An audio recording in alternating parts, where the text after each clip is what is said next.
महाकुंभ आज सुरू झालेला आहे। डिजिटल प्लॅटफॉर्मवरती नवराष्ट्र नव भारतच्या डिजिटल प्लॅटफॉर्मवरती आज आपलं स्वागत करतो। आणि आज पहिल्याच मॅचमध्ये रत्नागिरी जेट्स आणि कोल्हापूर टस्कर्स यांच्यामध्ये सामना सुरू आहे। जे गेल्या वेळचे फायनल मॅचचे दावेदार होते आणि ज्यांनी चॅम्पियन मारली ती रत्नागिरी जेट्स आज पहिल्याच सामन्यामध्ये खेळत आहे।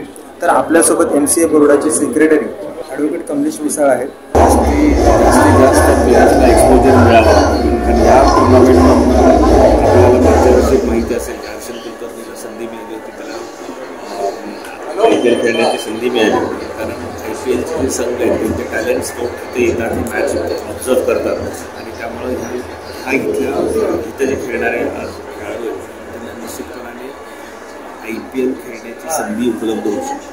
या MPLच्या ह्याच्यामध्ये जी महत्त्वाची जी खेळाडू जे खेळलेले आहेत त्यामध्ये ऋतुराज गायकवाड असेल, केदार एक असेल, अजून तर तुम्हाला इंडियन टीम करता येत ना काही खेळाडू जाऊ शकतात असं तुमचं काही दूरदृष्टी वाटते का? खूप प्लेयर्समध्ये ते टॅलेंट आहे, त्यांना संधी कशी उपलब्ध होती आणि ते कसे त्या दिवशी कसे परफॉर्म करतात ते सगळं त्यावर अवलंबून आहे। पण निश्चित मला असं वाटतं की इथं खूप प्लेयर्सला इंडियन टीममध्ये खेळण्याचं टॅलेंट आहे।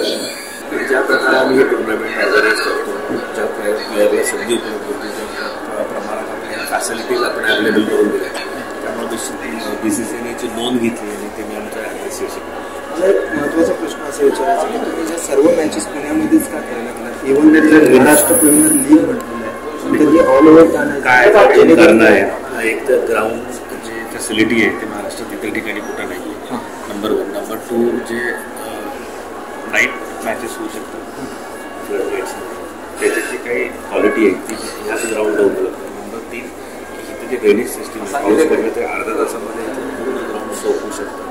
हे जे फॅसिलिटीज आहेत ते महाराष्ट्रात इतर ठिकाणी नसल्यामुळे आम्हाला ह्या वर्षी ते शिफ्ट करतात पावसाचा एकंदरीत अंदाज।